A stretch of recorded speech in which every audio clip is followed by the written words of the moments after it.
Oke, kembali lagi bersama saya teman-teman. Ya, salam sejahtera pastinya. Ya, kembali bersama saya Coach Isen dan di sini saya akan memperkenalkan beberapa rekan-rekan saya yang ada di Nusa First. Ya, mungkin dari pertama Romo Damapalo dulu ya. Ya. Boleh coba nih. Salam sahabat spiritual, semoga kita semua berbahagia. Perkenalkan saya Romo Damapalo. Nah, Romo Damapalo, beliau adalah seorang yang akan memberikan dhamma motivator ya di Nusa First ini. Ya, juga Damatok ya. Damatok juga ya. Jadi buat teman-teman mau dengar podcast motivasi ya, nanti akan ada Romo Damapalo yang memberikan wejangan-wejangan yang positif buat kita semua. Dan yang kedua, kita ada Master James.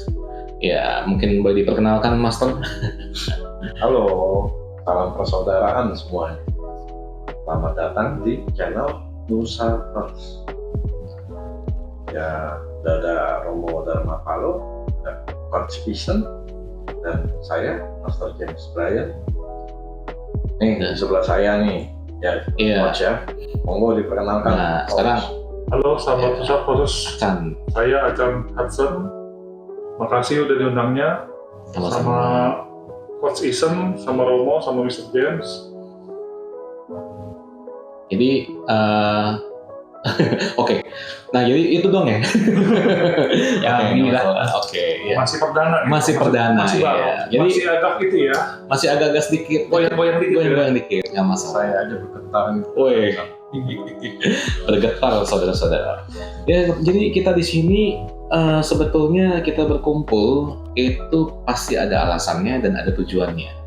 Ya, berawal dari kita dulu udah pernah kenal ya, udah kita pernah kenal tahun 2010 kalau nggak salah kita kenal, dan sekarang akhirnya kita berkumpul lagi dengan nama Nusa First ya.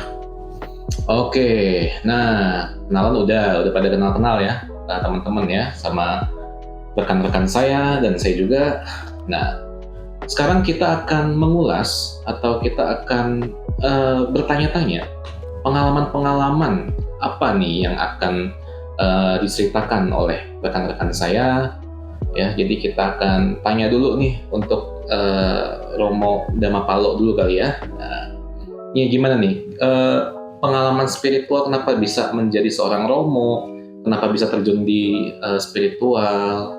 Ya, spiritual ini kan luas, dan supranatural ini luas. Ya, perjalanannya memang dari kecil ya. Ya, seperti yang saya sudah pernah bicarakan ke beberapa teman-teman ya, dari perjalanan SD kenal dengan sebuah perguruan silat ya kan, sampai kita ke SMP dan STM itu sempat kita juga ke salah satu guru-guru spiritual untuk mengisi kekebalan segala macam ya. Sehingga dari perjalanan itu yang pastinya mantapnya itu di tahun 2006, di mana ada gejolak batin yang tertentu sehingga kita mencari jati diri ya. Jati diri pastinya untuk ya seperti ini akhirnya terbentuk jati diri saya ini, yang memang concernnya ke Dhamma ya dari 2006, dan perjalanannya akhirnya saya mantap di Dhamma lah. Nah, dari pengalaman ini saya akan mungkin membagikan cerita, atau ada beberapa teman yang akan saya coba korek-korek ya, korek-korek pengalaman mereka, dan juga nanti ada beberapa motivasi dan wejangan yang dimana bisa mengisi kekosongan sebelum kita menjadi fix, menjadi sebuah kebenaran yang nempel untuk kebaikan buat kita sendiri, kebaikan buat orang lain, di mana kebaikan itu untuk semesta. Oke, luar biasa sekali ya teman-teman ya. Dan Romo ini suka ada khotbah ya Romo ya? Ya, saya suka ceramah dan Ya, betul. Ada beberapa ceramah saya sempat mengisi, dan di dalam 2006 ini saya juga sempat mengunjungi beberapa pelatihan meditasi ya, meditasi yang dimana dibimbing ya, dimana banyak meditasi memberikan sertifikat ya. Nah itu saya sempat mengikuti juga. Jadi Bersertifikasi ya bersertifikasi. Cuma itu udah lama nggak tahu taruh di mana tuh sertifikatnya. Bayar lagi Nggak ya. apa-apa. Nah, Tapi sampai saat ini Romo masih suka ceramah kan? masih. Kan sampai saya dengar Romo ini ceramah ya. Ya ada dari Jadi kemarin. kalau teman-teman mau datang untuk mendengar ceramah Romo, boleh tuh. Jadi Romo ada di salah satu wihara atau seringnya sih diundang ya Romo ya. Ya untuk mengisi karena mengisi ya bagian dari organisasi ya. Nah, organisasi Magabudi ya. Gitu. Oke. Ya, lebih ke ceramah-ceramah ya teman-teman ya untuk Romo ini. Ya kalau teman-teman mungkin ada yang sedang galau atau mungkin lagi bingung nih, aduh ini jalan hidup saya gimana, stuck nih ya kan. Mungkin ya untuk yang Buddhis atau non-Buddhis juga boleh, itu universal. Itu boleh ya konsultasikan ke Romo. Kalau galau di kartu tarot, Bro. Kartu tarot itu untuk penyelesaian ya. Penyelesaian. Beda bro. Ini secara dharma mungkin. Secara dharma, ya, dharma. secara dharma. Kalau sama kita secara spiritual. Spiritual. Ya, beda. Nah, kalau untuk Romo Dhamapalo udah kenal ya teman-teman ya, udah tahu ya. Nah, sekarang kita akan lanjut lagi nih ke Master James Bryans ya. Dan tiada lain tidak bukan Master James Bryans yang sudah menggeluti dunia spiritual dan supernatural sejak tahun 9 berapa, Master? Saya tuh pertama tuh zaman pos kota ya. Zaman pos Zaman kota. pos kota. Wih. 96. Kota. Saya pasang iklan tuh. Pasang Dan iklan. Waktu itu kalau nggak salah yang suka pasang iklan di pos kota bapaknya ini yang sudah berumur. Tahun masih 21 ribu kalau nggak salah deh. Oh. 3 baris. 3 baris. Oh, jadi Baris. iklannya itu di pos kota. Iya. Oke. Mengisi. Makan silet, makan beling. Oh. Mengisi. Bateri. Kalau sepeda. Bela diri kota apa kayak gitu. Oke. Ya lagi zaman setting. Zaman setting. Lagi zaman setting yang ya banyak hal memang saya akui ada yang trik, ada yang betulan, ada yang memang ibarat kata triknya kenapa bukan trik semena-mena trik ya. Oke. Kalau kayak nanti mungkin kita akan ulas tuh ya kayak gitu. Nah, ya, seru ya. karena kita di sini lebih mengutamakan modernitas. Kita Modernitas. membahas secara metafisik ya, Secara sains lah ya, metafisika. dan lebih berbau nanti ke arah logiknya, sainsnya. Oke. Di mana berhubungan dengan di Dharma Token apa nih, benar nggak? Nah, Coach? betul. Ya, benar nggak? Ya. Ya, di Dharma Token juga berhubungan ini apa nih?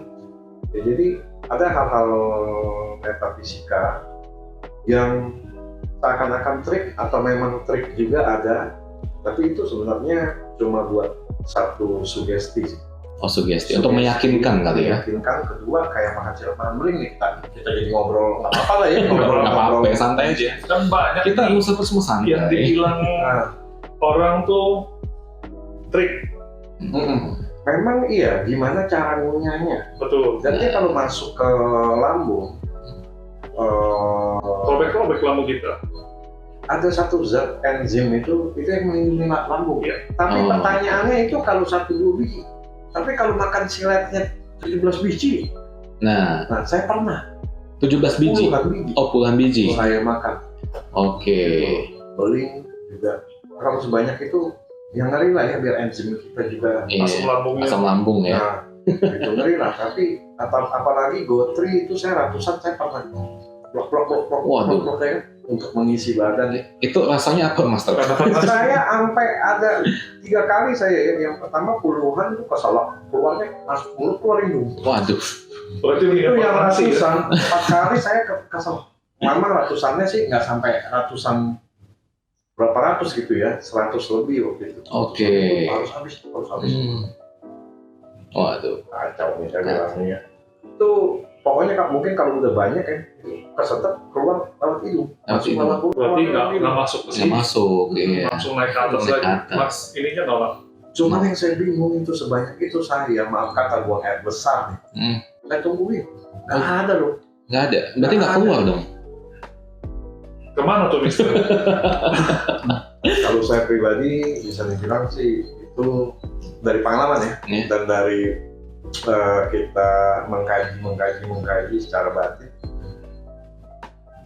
ada yang keluar lewat uang yang besar, Oh ada. cuman nggak kelihatan. Oh kelihatan. Kedua, hilang sih. Oh hilang. Tuh. Oh. Ketiga, ya dia sembunyi nih. Ngumpet ya teman-teman ya. Wah. Tapi waktu di operasi kemarin itu nggak ketemu. Nggak. Nah, ini masalah di operasi ya. Saya mengalami komplikasi yang hebat. Nantilah kita ceritakan. Oke. Gimana ini bisa disebut juga malam gelap jiwa. Oh semalam berjiwa. Oh ini Di saya. pengalamannya ya banyak ya. Waduh seru banget Dulu nih. saya pernah ada maaf kata semacam mati suri atau near death Near death experience. di tahun Oke. 96 juga. 96 juga. 96 tuh sebelum buka-bukanya itu, kemudian ada masa-masa kelam, tapi saya rasa itu malah nih saya selama puluhan tahun ini terlambat Dark Night of the Soul. Ya, baru Dark Night of the Soul-nya ini baru ya tahun kemarin Tahun ini. kemarin ya. Sejak COVID ada cobaan-cobaan dan benar-benar mengalami ini disebut Masa-masa gelap. masa-masa gelap ini, tapi luar biasa sih. Ketika kita berpasrah, kita menyadari bahwa kita jangan menolak segala hal. Semua seperti keajaiban sampai sekarang yang kita lalui. Lalu ya. Yang penting bisa bertahan untuk melalui semua itu ya, Master. Itu banyak yang nggak bisa bertahan, takutnya ya karena penyakit. Oke. Dia tumbang Nah, sampai berpulang ke alam selanjutnya, atau banyak yang stres, banyak yang bahkan maaf kata ada teman yang bunuh diri. ya nanti hal-hal ini juga kan Oke. akan dibagikan oleh coach. Nanti kita akan bahas tuntas ya tentang pengalaman-pengalaman beberapa klien yang akan kita bahas satu-satu nanti. Nah, Termasuk pengalaman saya pribadi soal Nah. Dark Night of the Soul ini yang Nah. teman-teman menyaksikan ada di apa itu namanya ya? scan apa ronsen ya, CT scan, X-ray. X-ray ya. Hal-hal yang ya bagi saya ini satu hal yang sangat menonjol sampai kita Waduh luar ini. biasa tersyukur gitu ya banyak hal ini. Tapi biasanya kalau roda dari bawah bakal ke atas nih, Master. Biasanya gitu. Amin dan Amin. terjadilah Dan saya terjadilah. yakini hal itu karena Mantap. ibaratnya kayak saya pribadi apa ya jalannya aja mengalir. Jalani aja ya. Ketika kita secara manusiawi mungkin ada mau mengeluh, tapi sekarang udah nggak mengeluh. Oke. Kalau dulu ada sedikit mengeluhnya, dari sedikit lama-lama hilang. Dari banyak, dari menjadi sedang menjadi sedikit. Hilang. Karena Hilang. kita menyadari buat apa sih kita mengeluhkan segala sesuatu. Ketika kita menyadari ibaratnya apapun yang terjadi adalah perjalanan hidup dan Proses ya. titik Oke. nantilah di Nanti, episode iya. selanjutnya. Jadi quotes-nya itu adalah lebih baik menyalakan lilin daripada mengeluh akan kegelapan. Dan jangan pernah menyalahkan diri sendiri ya kok. Don't blame. iya, dan Di ajaran Dharma Romo juga kan pasti ibaratnya menyalahkan diri sendiri itu satu hal yang malah membuat blocking negatif ya. segala hal. Tuh, Namanya penyesalan. Ya, penyesalan. Oke. Wah, luar biasa sekali itu dia pengalaman dari Master James Bryans ya. Ini baru sedikit ya, karena ini kita bilang ini baru ya seipritnya lah. Kita mengalir di tahap perkenalan ini. Tahap perkenalan. Kita masih perkenalan. Iya, perkenalan. Nah, itu adalah perkenalan dari Master James. Nah, sekarang kita akan lanjut lagi. Kita perkenalan dengan Achan Hudson. Iya. Alasan. Gimana nih? Ini yang paling keren ya. Iya. Kalau untuk dari Untuk segi saya potong. Achan itu sebutan untuk guru. Achan itu guru ya. dari Dari Thailand. Nah. Kebetulan beliau banyak belajar dari aliran itu.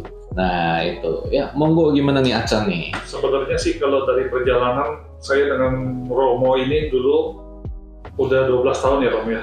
Ya, Udah 12 tahun. Oh, jadi ketemu bisa kenal spiritual tuh dari Romo Dhamapalo? Dari Romo, dari atasnya Romo om saya. Oh, oke. Memang ada basic dari kecilnya juga sih. Oh, ada basic kecil juga ya. Perjalanan kita selama 12 tahun lalu lah. 12 Saya tahun pelajarin ke Jawa ya, saya pelajarin di apapun itu. Apapun, ilmu hitam, ilmu putih, Oh, hitam juga ya. hitam juga saya ajarin. Makanya ini kan udah the devil. Devil ya. Karena Tapi belum tentu ilmu hitam itu akan selamanya hitam sih. Selalu ada titik putih di yin yang ya. Ini ya. Nah, Dan sampai saya belajar di Thailand dengan master di Thailand umumnya. Oke, luar Salah biasa. satunya Lempohung, Ngacak Aung. Sampailah seperti sekarang ini saya bisa numerologi, tarot, feng shui, Dan Pak Aceh kalau nggak salah ya. pace, dan salah satu hitungan yang kita bilang boleh disebut nggak nih? Boleh. Hitungan satanik ya, master ya. Satanik gitu Kabal. ya. Itu kita pakai hitungannya aja. Hitungannya doang ya. Itu sebagai acuan aja sih Sebagai teman-teman ya. acuan. Jadi kalau misalnya kita mendengar satanik, ya itu orang kan pasti kan mindsetnya negatif ya. Betul. Nah, tapi Sangat sebetulnya nanti kita akan kupas tuntas ya. Sebetulnya itu negatif atau positif atau abu-abu nih ya. Nah, jadi nanti kita akan kupas tuntas. Nah, Sebenarnya sih tergantung. Saya kasih kamu pisau, tergantung mau dipakainya buat apa. mau dipakai buat apa ya? Mau buat potong sayur atau mau buat ngebunuh orang? Itu kan nggak boleh. Nggak boleh ya. Itu dilarang ya. Itu jangan.